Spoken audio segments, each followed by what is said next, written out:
This is Damian Abernathy. Welcome to Forgotten History of Pacific Asia War podcast. We focus on short but sweet untold wartime stories in Pacific Asia War. Today we will have a longer read and talk about the timeline of the decolonization of Asia post-World War II. If you like our show, you can go to our Anchor page and support us. While independence movements were established well before the beginning of World War II, the conclusion of the war itself served as an important catalyst in forcing foreign powers to retreat and grant nation-states their independence. The following is a structured timeline on when Asian states gained their independence and a brief overview of what led to their freedom. May-September 1945. World War II ends with the unconditional surrender of the Axis powers. After being notified of Hitler's death, the Axis powers surrendered on May 7 with General Alfred Jodl representing Germany's High Command. The day after, on May 8, Winston Churchill announced the end to the war in Europe, coining it VE, or Victory in Europe, Day. VE Day continues to be celebrated by many European countries. On September 2, Japan formally surrendered aboard the USS Missouri in the Tokyo Bay under the jurisdiction of General Douglas MacArthur. June 1947. The Indian Independence Act, also known as the Mountbatten Plan, was signed on June 15, 1947, dividing the region of India into two separate states, India and Pakistan. The decree called for full independence by August 15. When reflecting on Indian independence, one must first look at 1857 Sepoy Mutiny, which planted the seeds of rebellion. At the time, India was ruled by the British East India Company, an English commercial, joint stock imperial enterprise. Indian infantrymen, called sepoys, broke loyalties with the company and formed a rebellion in the town of Meerut, 40 miles from Old Delhi, on May 10, 1987. They argued that the company imposed onto the country social reforms that did not reflect their country's cultural and historical essence, and that harsh land taxes were benefiting princes and Western colonial powers. The rebellion spread throughout various regions, encouraging the emergence of other mutinies and protests against British rule. While British forces succeeded in suppressing the revolt, the rebellion ended the British East India Company's rule, formally dissolving the corporation in 1848 and transferring ruling powers to the British Crown.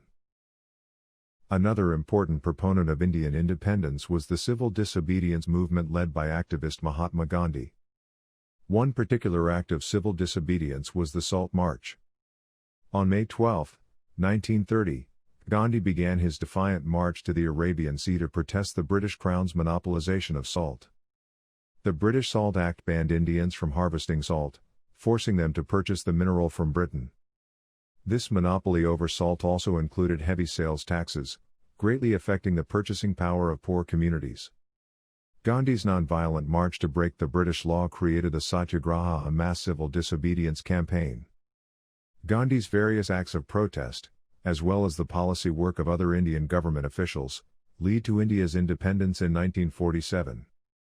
Unfortunately, less than 6 months later, Gandhi's life was taken by a Hindu extremist. January 1948. Independence is granted to Burma. Burma's colonization by the British was the result of a series of unfortunate events. During the 18th century, Burma expansionism mostly focused on areas occupied by Chinese forces. In 1824, however, Maha Bandula decided to organize Burmese forces to conquer Assam, a kingdom in the Brahmaputra Valley within India. This led to the informal introduction of Burma to the British Empire. Between the years 1824 and 1826, Burmese and English forces fought in a series of 3 wars. The First Anglo-Burmese War was fought for control over northeastern India. By the Third Anglo-Burmese War 1885, Burmese forces lost exponentially to the British, leading to the total annexation of the country. Burma to the British now served as a market for rice exports and a trade medium between the Crown and China. By 1886, Burma became a province of British India. While there were hints of the uprising against British forces leading up to 1890, British forces launched anti-guerrilla campaigns, destroyed towns containing rebellion groups, and employed divide and rule tactics to pit ethnic groups against one another. World War II served as the perfect backdrop for the slow separation of Burma from India, and eventually the British. Radical activist Aung San, father of Aung San Suu Kyi, co-founded the Communist Party of Burma, drawing inspiration from Marxism and the Sinn Fein movement in Ireland. While his group sought support from the Chinese during the war, it was Japanese forces that extended their military assistance for a national uprising and Burmese independence. Unfortunately, in 1942, Japanese forces invaded Burma. Aung San quickly switched loyalties and negotiated with British forces to drive out Imperial Japan. By May 1945, Japanese forces were expelled. While there were calls for Aung San's imprisonment due to his initial collaboration with the Chinese and Japanese, the British recognized Aung San's popularity, and by 1947, Aung San was successful in negotiating Burma's independence. Aung San's party, the Anti-Fascist People's Freedom League, a full, won 248 out of 255 assembly seats in the elected interim government. This victory was short-lived. In July 1947, Aung San and members of his cabinet were gunned down by under the instructions of an opposition politician. Aung San's protege, U Nu, took his place, becoming the first Prime Minister of Burma. By January 1948, Burma finally obtained its independence. December 1949 also argued as August 1945.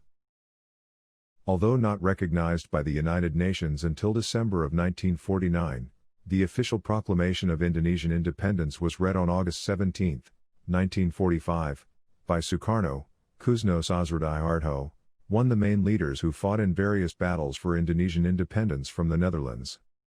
This declaration marked the beginning of the Indonesian National Revolution, a series of diplomatic battle and physical resistance against the Netherlands in response against 350 years of Dutch rule. By November 1949, after 5 years of military hostilities between Indonesian and Dutch forces, an agreement was reached with mediation from the British and the United Nations Security Council.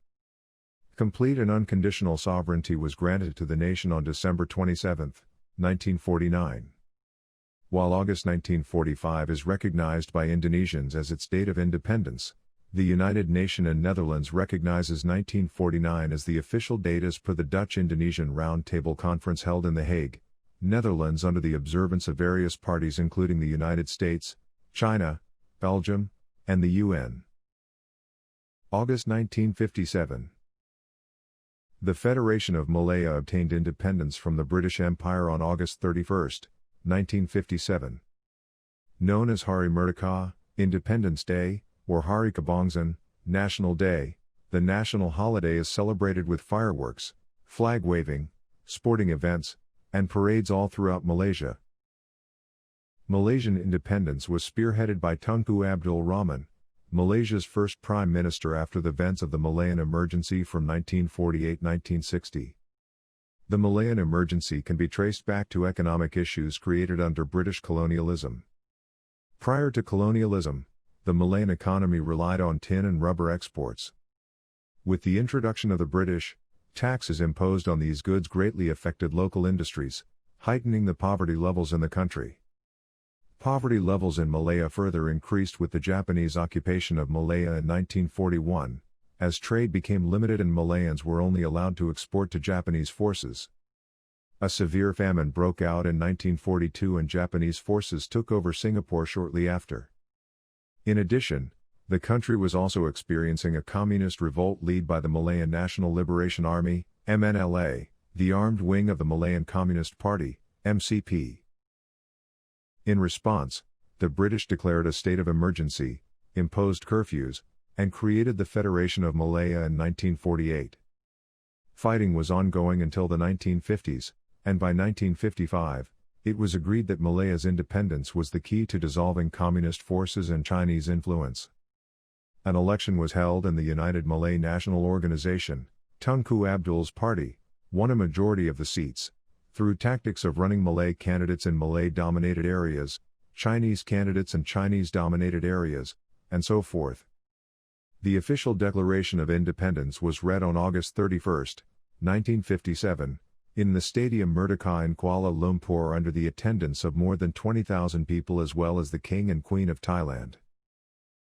When the Federation was granted independence in August 1957, the insurrection also dissolved and Tunku Abdul Rahman became Malaya's prime minister. The Federation was then renamed Malaysia in 1963, and by 1965 Singapore sought its own independence from the Federation under the leadership of Lee Kuan Yew. If you are interested in learning more about this topic, we have some references listed in the description of this episode. If you like our show, subscribe to us, and donate to us on Anchor. See you in the next episode.